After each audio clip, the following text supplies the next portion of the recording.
welcome to the next episode of Just Peachie. I'm Peachie Thompson and I'm your host.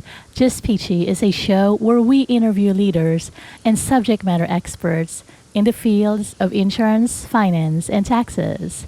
We also have a lifestyle section where we talk about anything and everything under the sun. Today's speaker has over 24 years of experience in investment and financial planning. Ladies, this is someone you want to listen to. She does financial planning for the wealthy, but also she specializes in helping the ultra high net worth women who are either going through divorce or has gone through divorce, or sometimes you just care about divorce in one way, shape, or form or another because you know someone who has been through the experience. Please welcome the founder and managing partner of Contemporary Financial Planning, Miss Deana Brown. Dee, welcome and thank you so much for joining us today. Hi, Peachy. Yes, thank you so much for having me on as your guest today. I'm very excited to be here. Yes. Dee, you have been in the financial planning and investment world for over 25 years. Why don't you tell us a little bit about yourself and your journey in this industry? Well, sure, I'd be happy to. I've always had an interest for financial planning growing up. My dad was a business owner and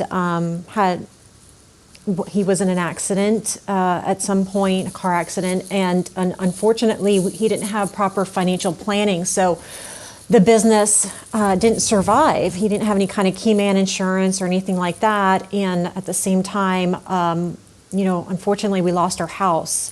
So that was imprinted on me as a young teen, actually. And so I always knew that I wanted to help other families prevent things like that or catastrophes happening, because you never know when something like that could happen. And so I always kind of worked in finance. Even when I was in college, I worked at GE Capital doing consumer credit, like when you go in. You apply for a credit card at, let's say, a Best Buy. I was the person that would approve the credit. And then I went on to approving bigger loans at another company where we did RVs and motorcycles. And then eventually I ended up at Merrill Lynch, where I was doing mutual fund pricing, because mutual funds get priced at the end of the day. But when it was time for me to graduate from the University of North Florida with a finance degree, my manager at Merrill Lynch said, well, what do you want to do now that you're graduating? And I said, I really want to be on your offshore mutual funds team. And he said, well, we don't really have a position open right now. And back then I said, well, why don't you just think about it and let me know?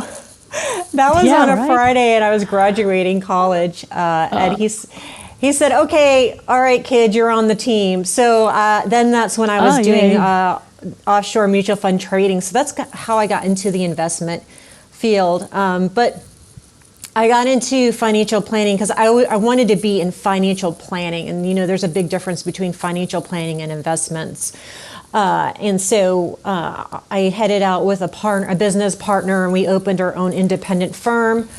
And we were together for about 19 years, if you include the first couple of years that we were at another firm before we became independent. And I got my Certified Financial Planner designation in 2005, and it's one of the best things I ever did.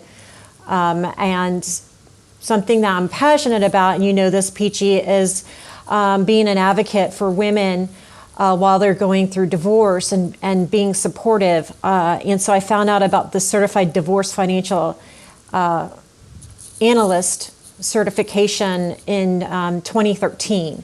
And so that's when I got my what's called a CDFA was in 2013. And so I've been trying to help women and get the word out there that there are resources out there, and there's a lot to know, especially if you were like my mom, where she was a homemaker And my mom and dad got divorced when I was in my early 20s. And I wish I could have helped my mom more than I did. And the decisions that she made during the divorce impacted her for the long term.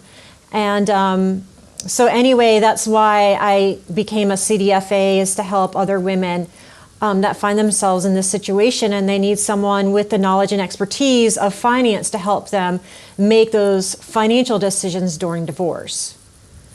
Thank you for sharing your story with us. So, and we're going to talk about your specialty here in a moment, but I want to just talk about marriage first and foremost, right? So I was actually reading an article, and it talked about, it actually had some statistics on how long do marriages last, right? And it, I wish I could show it on this video, but basically it says, between 0 to 9 years, there's about a 28% of the population actually last, right? For 0 to 9 years, basically.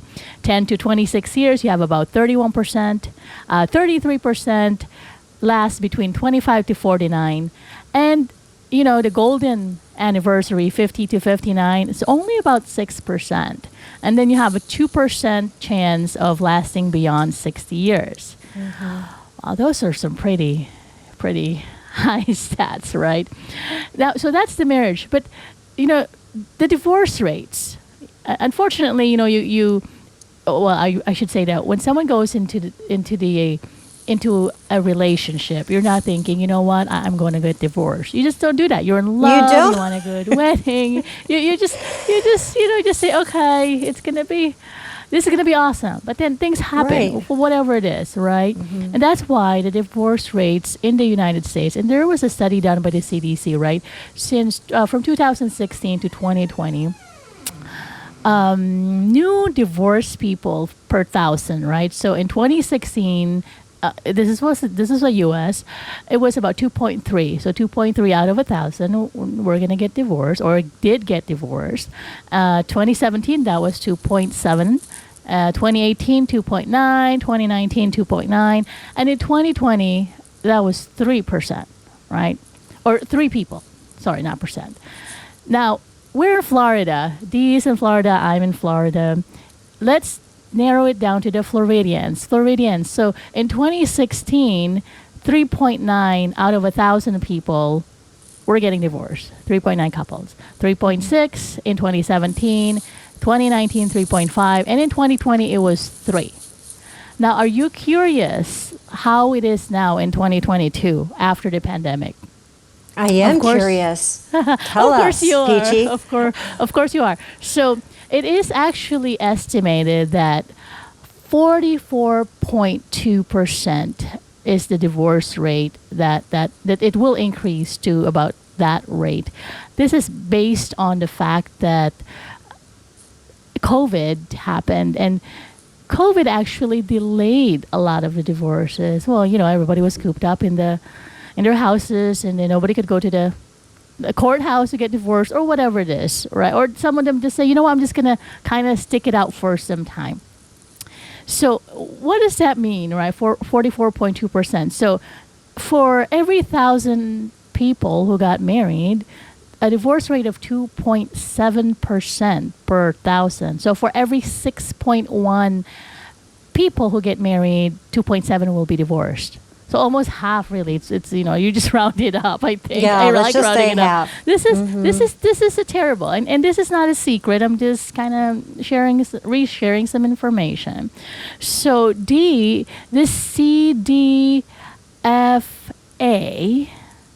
that you got, it's very unique in the sense that you are helping women in financial planning when it comes to them going through divorce, during and post divorce.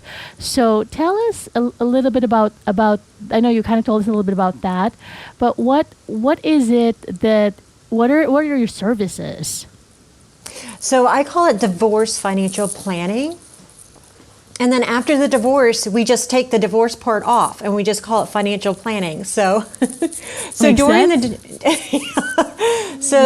divorce, there are a lot of things that have to be done, and a lot of decisions that need to be made. And the attorneys are wonderful at representing, and they know the law, and they guide you as much as they can.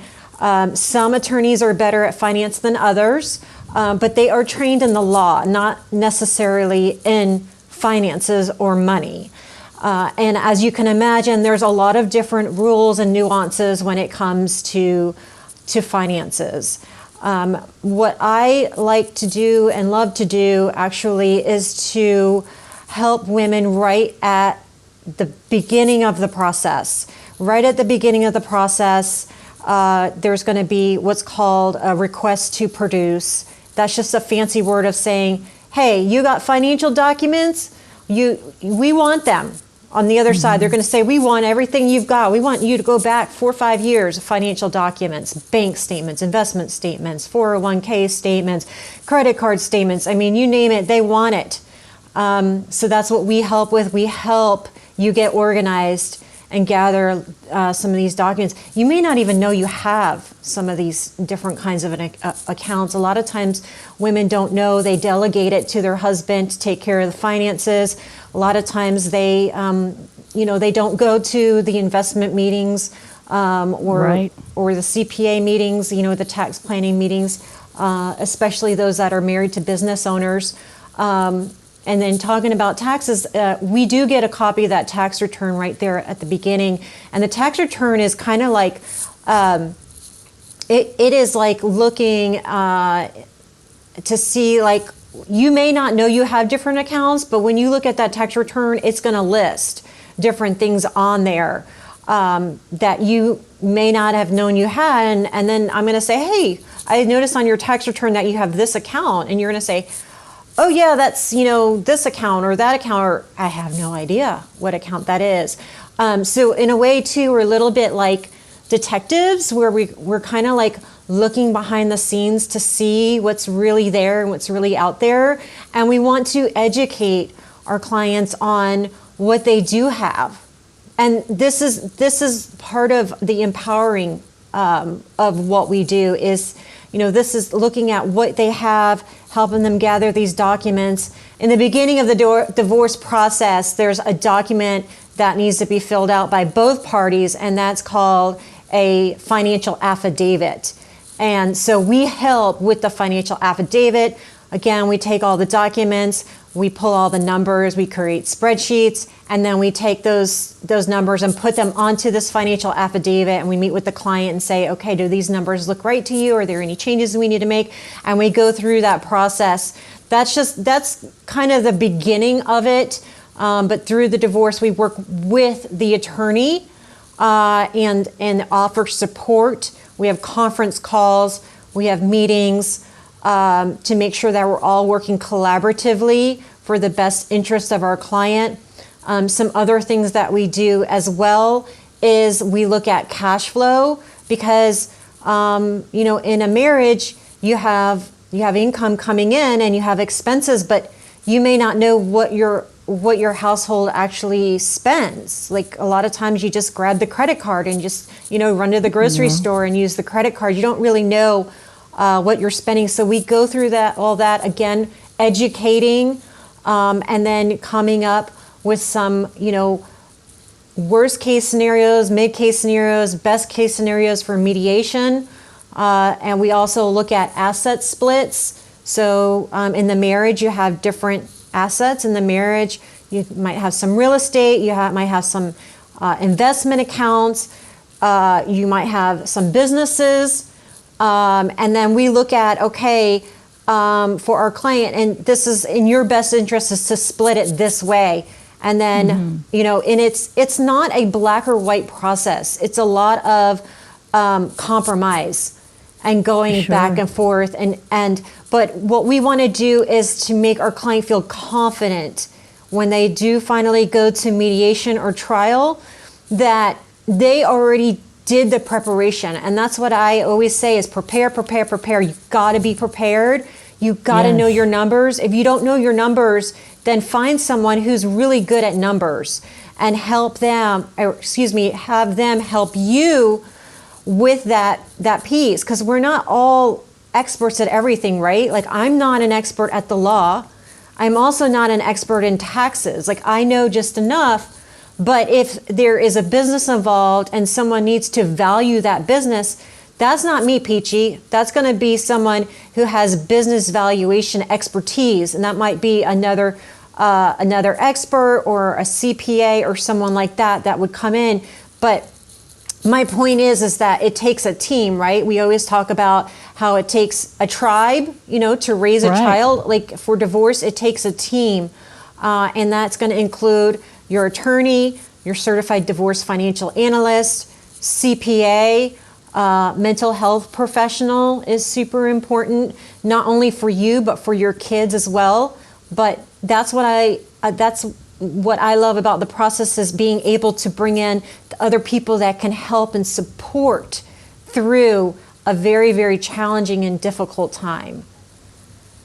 Wow, such an important piece of the whole process as well, right? So not a lot of people, again, go into a marriage thinking they're going to have a divorce. And throughout the marriage, some people, especially, it is very common for women to not be involved in the finances, especially if they're not working, right? So you and I have had talks about clients where, and I had this example that a 72-year-old woman who was getting divorced at that time has never touched anything financial. So like you said in your example, she had the card, she has the cash, that's all she knows, right? And it's an awesome lifestyle for her for many, many decades with the husband.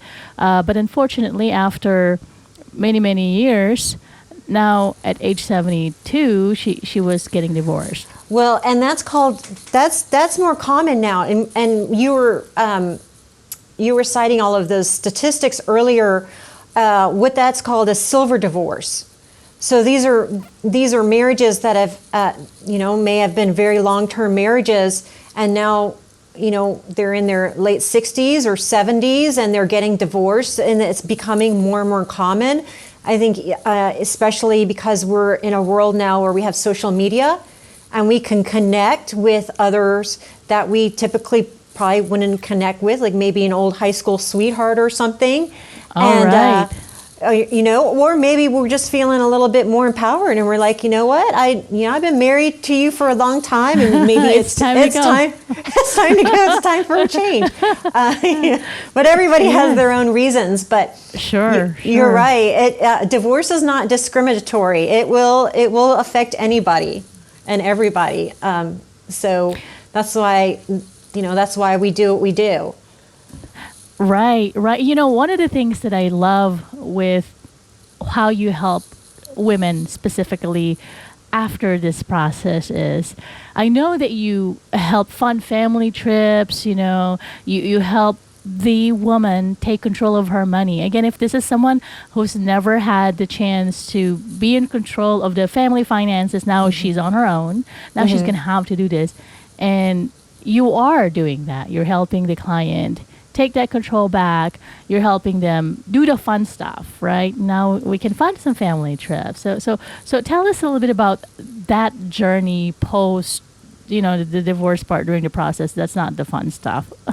Well, I just want to mention that in our environment, I try to create a very safe environment, and that, no question is a stupid question, and that we want to handhold. Like, if you need some handholding, then that's what we do. We love to handhold.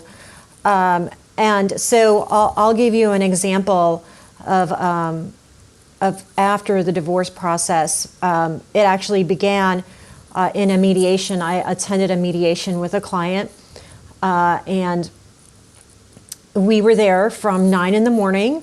This is before COVID, obviously, because we were together. It wasn't virtual.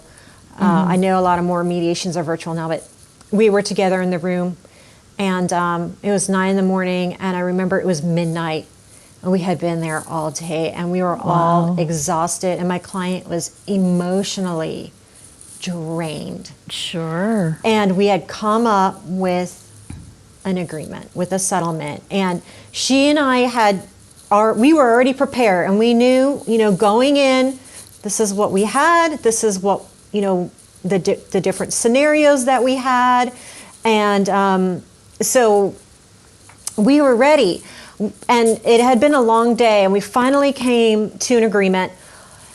And I'll never forget, the two attorneys outside the room were screaming at each other because the husband said, I'm going to drop the entire deal if she wants that country club membership. I'm not giving it to her. Forget about it. The deal's off. And this was, again, negotiations from 9 a.m. till midnight. And my client, she heard it, and she heard what was going on in the hallway with the attorneys. And she got all upset about it, and she was about to just let him have his way and throw that entire deal out. And that deal would set her up for financial independence. And I said, look, you don't need that country club membership. Let him have it. You have your own money now. You can get your own country club membership. And she's like, okay. So she said to her attorney, let him have it. Let him have the country club membership. Let's get this done. And so she did, and the deal was done, and the mediation settled, and then all of the paperwork was written up, divorce was done. Now, fast forward with financial planning, and I told her she can get her own country club membership. She realized she didn't even want that. Peachy, that wasn't even important to her anymore.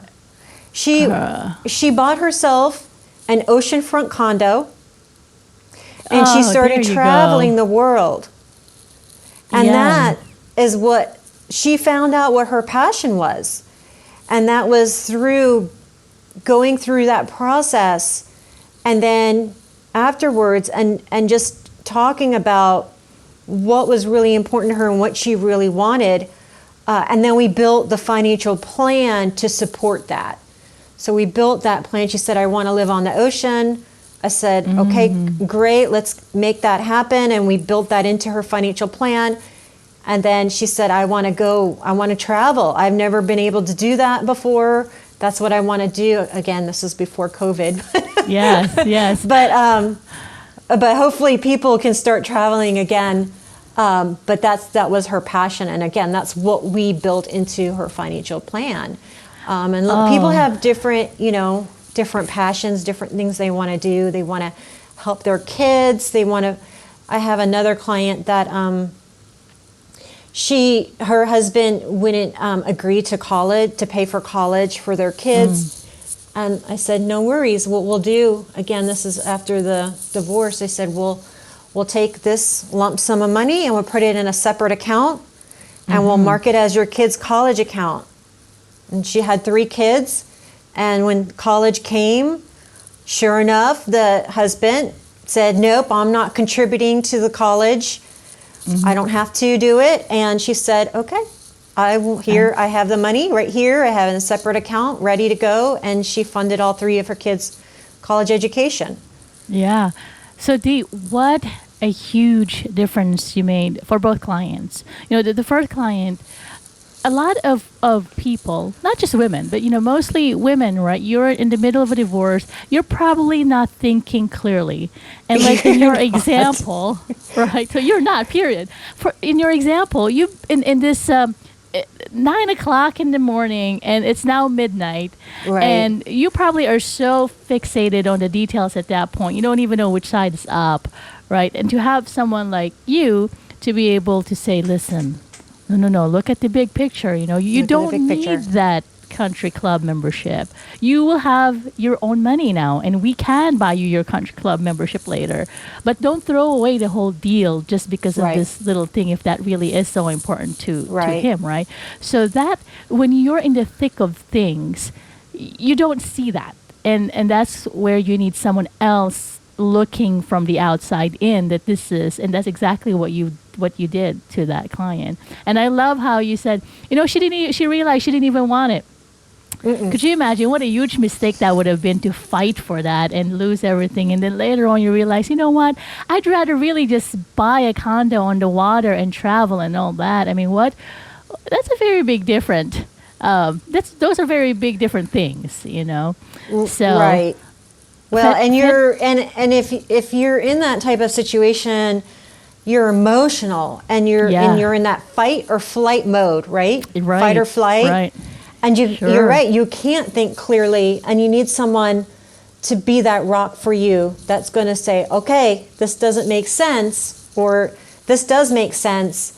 And again, that's why I think it's important to have a team on your side that's going to help you make better decisions. Because in divorce, there's really no do-overs, right? Like right. you make decisions, whether you are emotionally charged or not, most of the time very emotional. Sure. You make decisions and then you have to live with them. And sometimes it's the difference between, being able to take care of your kids and yourself and not being able to take care of your kids or yourself because you didn't do the proper planning and you didn't have the right team around you. Right. Those are very, very good points, Dee. So, Dee, there's I know you have a Bag Lady Divorce podcast or show, right? So tell us a little bit about that. So I'm pivoting now. I can't believe that I didn't mention that earlier.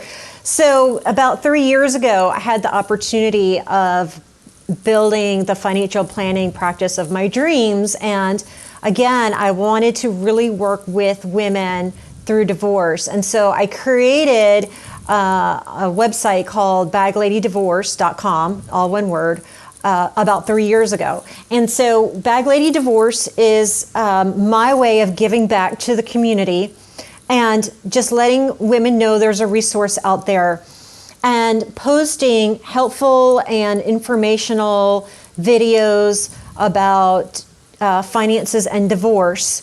And on there, I have a series right now going, which is called Carpool Chats, which is basically me sitting in the carpool line waiting for my kids and recording some helpful tidbits about money and divorce while I'm sitting there. Because that's what we do, right? As moms, we're always multitasking. Right. And, so I have the Carpool Chats on there right now. Some people ask me, why do you call it Bag Lady? And I'll tell you why, Peachie. I've worked with some very, very wealthy women in the past, and it's almost like the more money you have, the more scary it might be to go through divorce. There is actually something called Bag Lady Syndrome, where there's a fear of losing everything, right? And if someone is married to someone who is very wealthy, successful, controlling, there might be some things that are said sometimes in divorce, like you're not going to get anything, or this isn't your money, this is my money, you didn't earn it, even though it was a marriage and you supported each other's roles. Mm-hmm. And so this syndrome, Bag Lady Syndrome, is a real thing.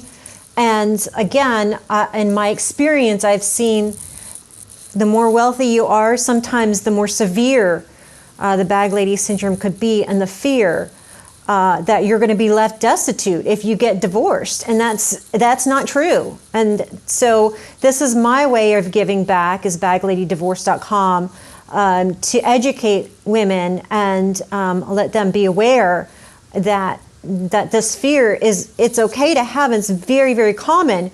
But get yourself some financial literacy, educate yourself, and again, prepare. I can't emphasize that enough, is to get all those ducks in a row before you make those final decisions in divorce. Well, thank you, Dee, for doing that. I am sure that you have helped a lot of women just with that alone, not to mention the other piece that we've been talking about. So, do you know, I know that we have so much more to share. However, all good things must come to an end. Therefore, I will say this. How do people get in touch with you if they are going through divorce and they need financial planning help, or a CDFA person and CFP like you? How do they get in touch with you, Dee? Okay, so to get in touch with me specifically, all you have to do is go to bagladydivorce.com, and all of my contact information is on there. Again, that's bagladydivorce.com, all one word. Mm-hmm. If someone wants to find a CDFA in any part of the country, all you have to do is go to the Institute of Divorce Financial Analysts. And that website is Institute, D like divorce, F like financial analyst, A, institutedfa.com. All right. Dee, I enjoyed our conversation as usual. Thank you so much for being on the show. I look forward to the next time I see you and the next time we go to Terra Gaucha. Yeah, this was a blast, Peachie. Again, thank you so much for having me on as your guest. It was a real honor, and I appreciate it. And thank you to all of your listeners and to your audience. Information shared during the show are opinions of the speakers. They are not legal, financial, or tax advice specific to you. Consult your own specialist, attorney, accountant, financial planner, or insurance advisor for your specific situation.